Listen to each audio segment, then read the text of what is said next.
그동안 우리나라가 아주 짧은 시간 안에 인상적으로 발전한 측면이 많아요. 우선 어느 나라보다도 이 산업 발전에 크게 성공했고요. 또 민주화도 짧은 기간 안에 상당히 모범적으로 이루어진 측면이 있어요. 그런데 이제는 그 발전 수준에 만족할 수가 없고 새로운 선진사회로 이제 진입이 지금 필요한 시점이에요. 그걸 저는 평소에 제2의 근대화라고 불러요. 그동안에 빠른 발전 과정에서 생긴 많은 부작용과 위험들을 극복하고 이제 우리 사회가 한 단계 질적으로 더 이제 도약을 하는 그런 단계에 지금 도달했는데, 그런 도달하는 전략 가운데서 어디가 가장 중요하냐, 어디가 잘 되면 그 전후방 연관 효과가 잘 연결되어 가지고 입체적인 발전이 이룩되느냐라고 하는 질문을 던질 수 있습니다. 그래서 제가 쭉 연구를 해보면 그 핵심 화두 영역은 소통이다. 소통이 만일 잘 되면 그것의 부수 효과로 인해서 정치 발전은 말할 것도 없고 여러 가지 측면에서 사회가 한 단계 업그레이드 된다. 그런 생각을 하고 있어요. 그래서 지금이야말로 정부, 시민사회, 그리고 우리 모두가 다 어떻게 하면 소통을 좀 더 발전시킬 것인가의 주제에 대해서 깊은 관심을 가져야 될 때다. 그런 생각을 합니다. 정치가 잘 안 되면 그 영향이 사회 전체로 빨리 확산이 돼요. 여러분 TV 같은 거 보세요. 뉴스 이런 거 보면 항상 정치가 먼저 나오잖아요. 그러면 정치는 사회를 선도하는 역할을 해줘야지 되는데, 정치가 소통이 잘 안 되니까 항상 극단적으로 대결하는 모습만 보여주고, 그리고 뭔가 국민 통합, 사회 통합을 이끌어가기보다는 오히려 국민 분열을 더 이렇게 선도하는 것 같은 인상을 국민들한테 주고 있거든요. 그래서 정치가 말하자면은 이 사회의 어떤 모범이 돼야지 됩니다. 현재 상황에서. 그러나 그런 역할을 제대로 수행하지 못함으로 인해서 정치적인 많은 부작용에 휩싸이는 것은 말할 것도 없고, 그것의 폐해가 사회 각 곳으로 전파된다.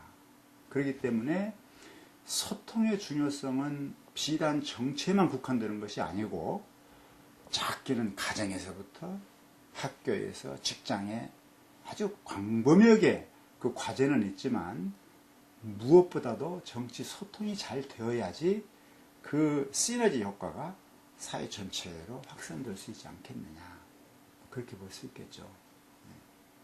제가 이 주제를 가지고 좀 연구를 해보았는데, 소통에 대한 어떤 근본 가정이 뭔가 문제가 있어요. 우리나라는 그동안에 하여튼 굉장히 빠른 속도로 산업화를 추진해 왔습니다. 그러니까 저는 돌진적 근대화라고 불러요. 모든 수단을 다 써가지고 어떤 목적을 달성하면 되는 거예요, 이게. 그 과정에서 많은 부작용이 나타납니다. 그러니까 소통이라고 하는 것을 말하자면 자기의 목적을 실현하는 어떤 수단 같은 것으로 생각을 해요. 소통은 사실 사람과 사람 사이를 매개해주고 서로 이해하는 굉장히 중요한 하나의 삶의 방식인데, 잘못된 소통에 대한 관념이 정치는 말할 것도 없고 사회 전체에 지금 확산되어져 있거든요. 그동안에 그야말로 그냥 힘으로 모든 걸 밀어붙이셔서 빠른 속도로 산업 성장을 해 가는 과정에 그런 타성이 생겨가지고 소통이라고 하는 것도 하나의 수단으로 생각하는, 하나의 힘의 논리로 소통을 생각하는 이런 경향이 너무 팽배해 있는 거, 이게 소통을 어렵게 만드는 상당히 중요한 요인이 아닌가, 그렇게 볼 수 있죠. 그때 아마 우리나라에서 최초로 이 소통을 경험적인 지수로 측정하는 작업을 했을 거예요.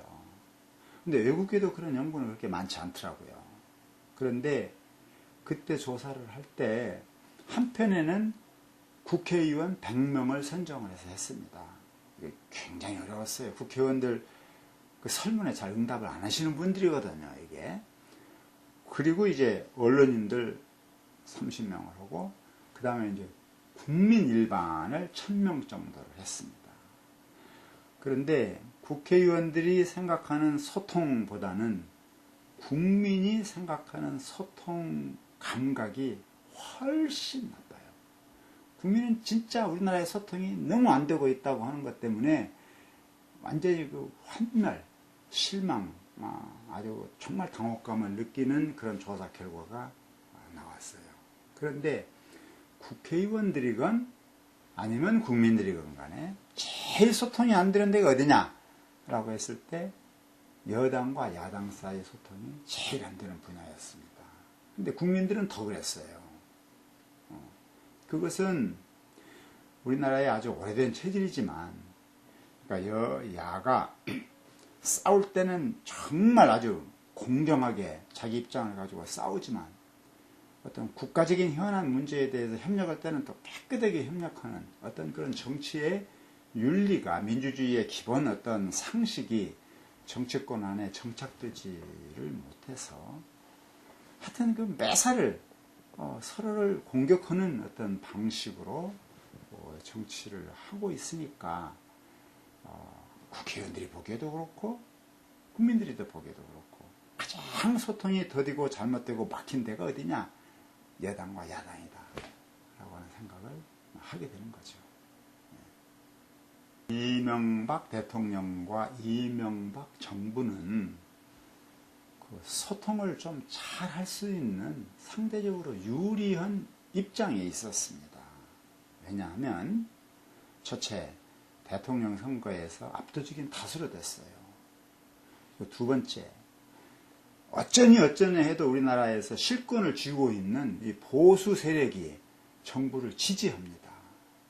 국민 다수가 지지했다고 하는 것에 의해서 과신을 하고 일방적으로 정책을 밀어붙이고 과거의 업적을 전부 다 무시하고 과거 10년을 그냥 잃어버린 10년이라고 해서 없었던 것으로 오히려 그것을 제거해야지 되는 것으로 생각하고, 그래서 좀 더 실용적으로 원만하게 접근에 들어갈 수 있는 것을 어쩌면 또다시 어떤 이념적인 잣대로 과거를 부정하는 상태로 하다 보니까 소통이 뭐 조금 더 좋아지지가 않았어요. 바빠요. 그래서 이건 참 뭔가 조금 그 포용적인 자세로 국정을 운영하는 모습을 보였으면 소통 지수가 훨씬 좋아질 수도 있었을 텐데, 2010년 조사 결과를 보면 아까도 말씀드렸지만 2006년 결과보다도 다른 거의 대부분의 것은 변동이 없이 그냥 나쁜 상태로 유지가 되지만 정부와 시민단체 사이의 소통은 더 어려워진 것으로 나타났어요. 그것은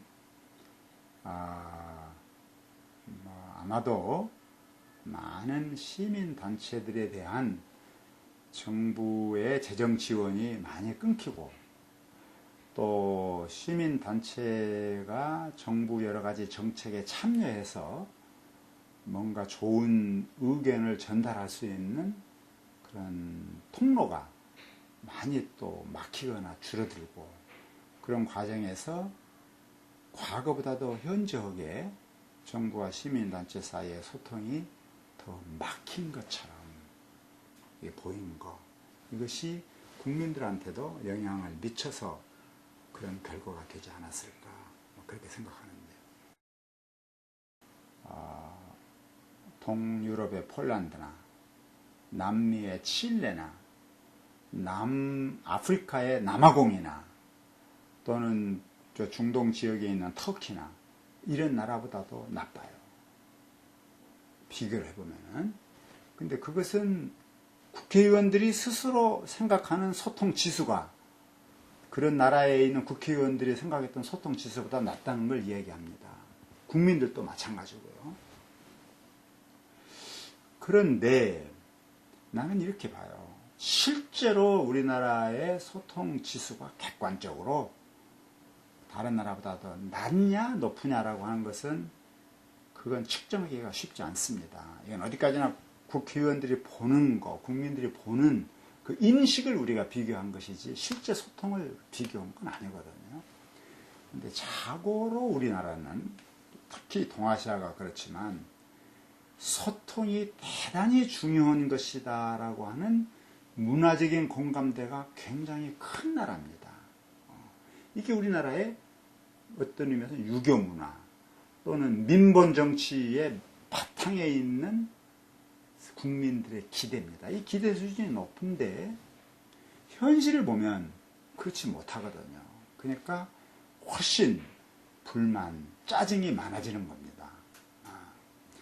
그런데 다른 한편에 있어서는 그만큼 국민들의 기대가 많기 때문에 이 소통 문제를 커다란 어떤 그 국정의 화두로 삼고 또는 사회 발전에 아주 중요한 뭐라고 할까 새로운 문지방으로 이걸 삼아가지고 노력을 하게 되면 제 생각에는 상당히 좋아질 수 있는 측면들도 참 많다고 봐요. 그래서 그런 것들을 우리가 앞으로는 차지해야지 됩니다.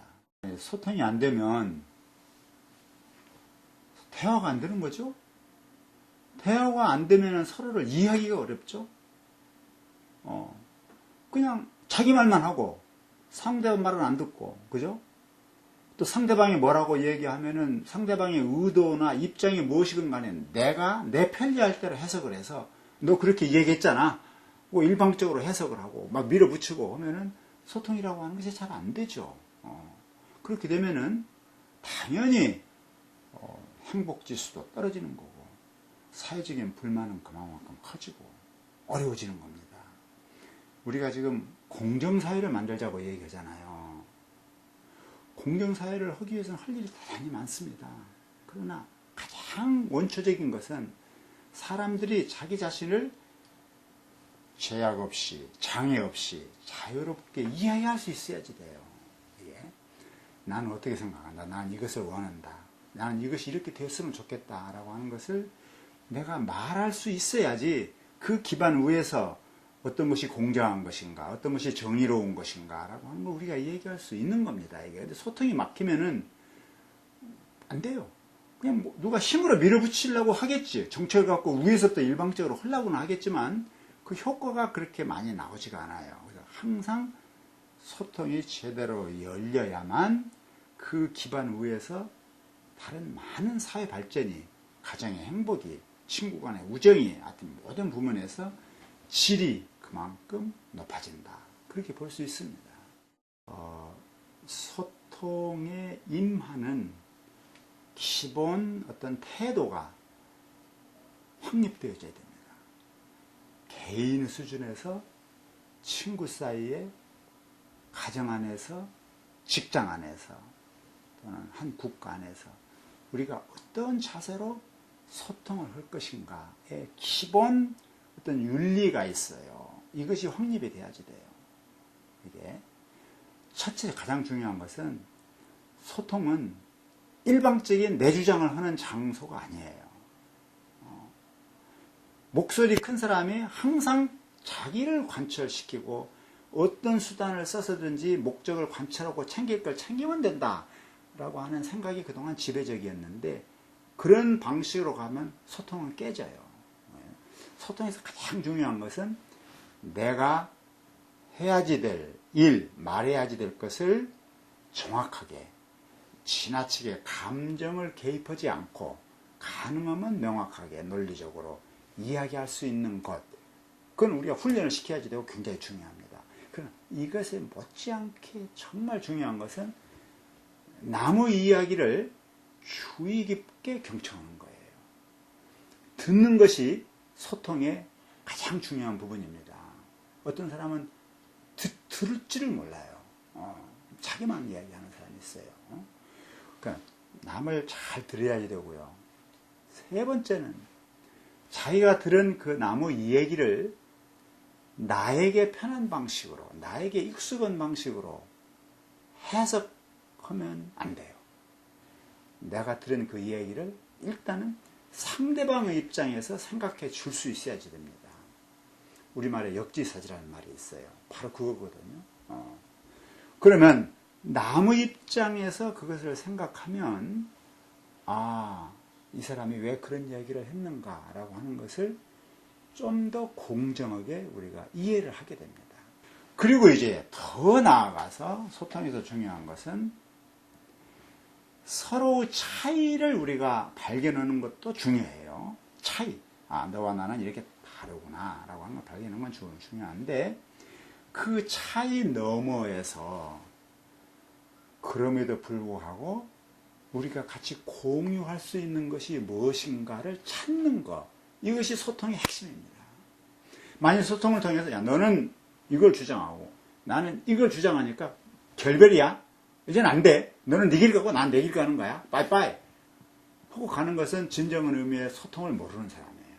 너와 나는 이렇게 서로 다르고 막 이렇게 어떤 면에서는 싸우지만 그럼에도 불구하고 너와 나는 이런 점을 지금 공통으로 갖고 있다. 공통 분모가 여기에 있다. 그러니 우리가 이것을 더 발전시키는 안목으로 서로 대화를 하자라고 해서 같이 공유할 수 있는 지점을 만들고 발견하고 더 확대시켜가는 부단한 노력을 하는 것. 이것이 소통의 핵심입니다. 그런데 현실은 그렇지 않아요. 그래서 이것이 이제 가장 기본 난 태도라고 생각하고 그것은 굉장히 열린 마음을 필요로 한다. 더 나아가면 내가 나중에 좀 더 주장을 하려고 하는데 난 이런 걸 한번 해보고 싶어요. 한 국가의 현 상황이 어디에 있느냐라고 하는 것을 보여주기 위해서 각 부문별로 예컨대 백서를 발간합니다. 이게 나 자신의 생각이에요. 예컨대 교육이 지금 어떻게 되어 있느냐? 교육 백서를 우리가 만들 수 있어요. 인권이 지금 어떤 수준이냐? 인권 백서를 만들 수 있습니다. 국방이 어떤 상태냐? 국방 백서를 만들 수 있어요. 각 부문에서 우리가 백서를 만들 수 있습니다. 그 백서라고 하는 것은 매년 한 나라의 중요한 어떤 발전 아젠다를 중심으로 해서 여러 가지 방면에서 정보를 모으고 또 사회 조사를 하고 여론조사도 하고 해서 현재 이런 상태에 있습니다 라고 하는 것을 누구나 쉽게 알아들을 수 있게 정리를 해서 발표하는 거거든요. 이제 우리는 질적인 발전을 하려고 하면은 소통 백서를 한번 만들자. 소통 백서는 꼭 정치만이 아니고 가정에서의 소통은 지금 어떻게 되어 있느냐? 그렇잖아요? 이웃과의 소통은 지금 어떻게 되어 있느냐? 또는 직장에서의 소통은 어떻게 되어 있느냐? 각 부문별로 할 수도 있고 물론 정치를 할 수가 있고 또 경우에 따라서는 대통령은 아주 중요한 사람이니까 대통령이 과연 국민한테 소통하는 모습을 얼마나 잘 보여주고 있느냐라고 하는 것도 여러 가지 방식을 통해서 측정할 수가 있습니다. 그래서 그런 걸 소통 백서를 만들어서 매년 공표하고 그걸 통해서 소통의 질이 각 사회 부문에서 어떻게 높아지고 있는가라고 하는 것을 중요한 어떤 하나의 발전 과제로 우리가 설정하고 가면은 상당히 많은 실용적인 효과가 나오지 않겠느냐. 그리고 그런 것은 정부가 직접 하면은 아무래도 사람들의 신뢰가 부족하니까 뭔가 이게 공신력이 있는 어떤 조직이나 위원회나 이런 데서 하고 정부는 그걸 지원해주고 그래서 그런 걸 하면 아마도 내 생각에는 세계에서 최초의 백서가 나올 것이고 그것은 그리고 지금 뭐라고 그럴까 동아시아가 세계를 향해서 이야기할 때 동아시아 문화에 굉장히 많은 잠재력이 있다고 하는 것을 지금 다들 이해하고 있거든요. 이 동아시아 문화의 잠재력이 아주 일목요연하게 집대성 될 수 있는 관역이 소통이고, 따라서 과연 사회 전체적으로 각 부문별로 소통의 질을 어떻게 높이려고 우리가 노력하는가라고 하는 것을 우리가 보여준다고 하면은 그나마 세계에 상당히 좋은 어떤 귀감이 되지 않겠느냐. 단순히 경제발전, 1인당 GNP를 얼마나 높이느냐, 수출을 얼마나 높이느냐, 뭐 이런 과제보다 훨씬 한 나라의 품격을 높이는 하나의 지표로서, 상징으로서 그게 작용할 수 있지 않겠느냐. 나는 정말 그걸 주장하고 싶어요. 소통 박세를 만들자. 이제는 그 민주주의의 질을 어떻게 높일 것이냐의 문제가 사회과학 일반에 굉장히 중요한 관심거리가 되고 있어요. 근데 민주주의의 질을 높인다고 하는 것은 한편으로는 시민들이 훨씬 좀 자유롭게 자신의 의견을 개진할 수 있는 통로가 훨씬 더 많이 열린다라고 하는 걸 뜻해요. 또 다른 한편에는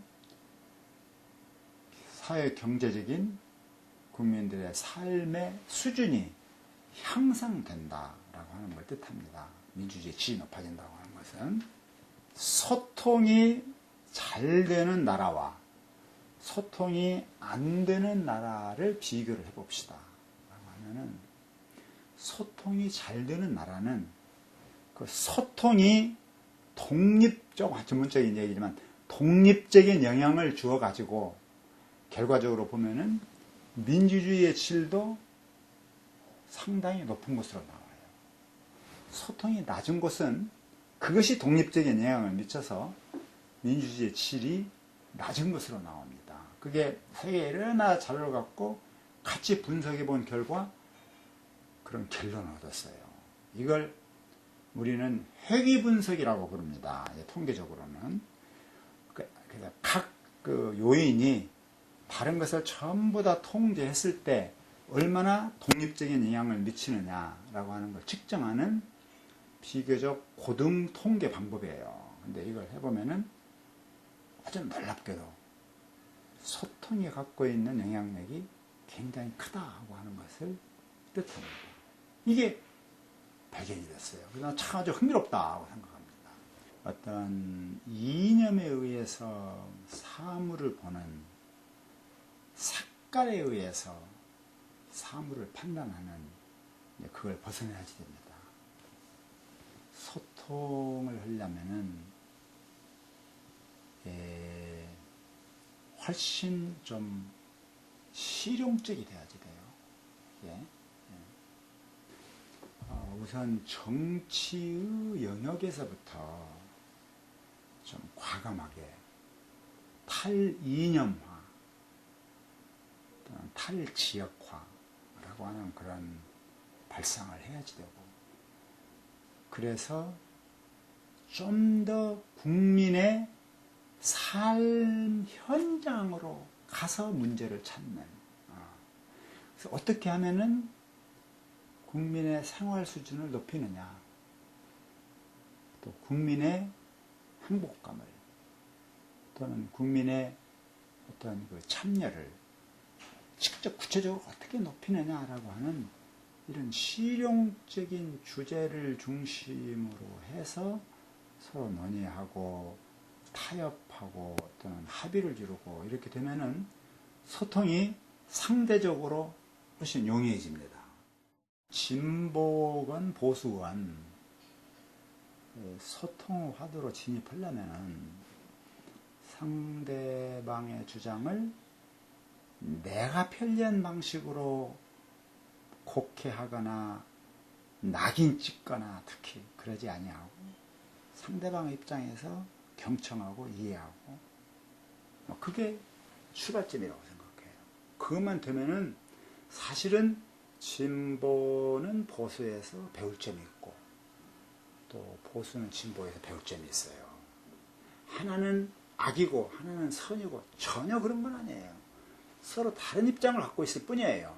그런데 이 두 입장이 서로를 존중하는 선에서 자기의 정체성을 확고하게 발전시켜가는 것은 국가 발전을 위해서 또 나라의 어떤 다원 발전을 위해서 정말 중요하죠. 소통 리더십은 옛날부터 그렇게 얘기했습니다. 귀가 커야지 된다. 성인이라고 했을 때 성자가 이게 귀로 시작합니다. 귀, 입, 왕 그렇게 되어 있어요. 귀로 널리 듣고 그리고 열린 대화로 서로 의견을 교환하는 거예요. 그래가지고 너무 극단적인 것은 닦을 수가 없으니까 배제하고 다수가 공유할 수 있는 어떤 그런 중심, 합리적인 중심을 여러 토론을 통해서 도출해내서 그것을 정책으로 쓰면 성군이 되는 거예요. 성인이 되는 겁니다. 그래서 귀에다가 입에다가 왕자가 붙었어요. 여기 성자가. 가장 출발은 뭐 널리 듣는 거예요. 훌륭한 리더십을 가진 사람은 자기 의견을 일방적으로 밀어붙이는 그런 사람이 아니고 서로 상당히 극단적으로 싸우고 있는 것처럼 보이는 집단이라 하더라도 그 집단을 같이 공존의 틀 안으로 끌어들일 수 있는 공통분모를 발견해서 같이 배를 타격하게끔 해주는 그런 리더십. 이게 진짜 우리한테 지금 필요한 소통의 리더십이라고 생각합니다. 국민들은 지금 그런 리더십을 진짜 갈망하고 있어요.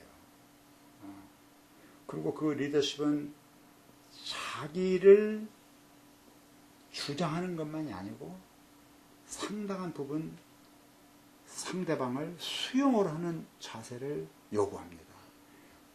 그렇게 되면 정말 소통에 목말라 하는 국민한테는 경우에 따라서는 굉장한 감동을 줄 겁니다. 왜냐하면 사람들이 그걸 정말 원하니까요. 이게 훌륭한 대통령이다. 훌륭한 정치지도자다. 경우에 따라서는 나를 좀 양보하고 희생하고 상대방을 포용을 해서 보다도 좀 큰 틀을 이렇게 짜는 말이에요. 이런 리더십을 보여주면은 정말 박수칠 국민들이 엄청나게 많을 거예요. 그래서 우리는 그동안에 어떻게든지 하여튼 빈곤으로부터 벗어나자. 정치적 독재로부터 벗어나자 하는 국민적인 열망이 강했고 성공했습니다. 그러나 여기서 우리가 머무를 수는 없어요. 한 단계 지금 질적으로 도약을 해야지 돼요. 질적으로 도약하는데 여러 가지 진입로가 있을 수 있어요. 해야 될 일은 많아요. 그래서 내가 주장하는 것은 모든 걸 다 일시에다 하면 좋지만 그러나 여러 가지 요인들이 복잡하게 서로 얽혀 있는 것이 현실인데 그 가운데서 바로 여기를 탁 개선시키면은 여기만 좋아지는 것이 아니고 그 연관 효과로 인해서 다른 부문까지 동반해서 이렇게 좋은 효과가 일어나는 시너지 효과가 가장 극명하게 잘 드러나는 분야를 빨리 찾는 거 이것이 아주 중요해요. 그런데 우리의 현실에서 놓고 보면은 나의 판단에 의하면 그건 소통이다. 여기에 우리가 초점을 맞추면은 분명히 좋은 효과를 낼 뿐만이 아니고 좀 더 거창하게 얘기한다고 하면은 제2의 근대화의 지평을 여는 어떤 그런 시너지 효과를 낼 수 있다. 그렇게 주장하고 싶은 거죠.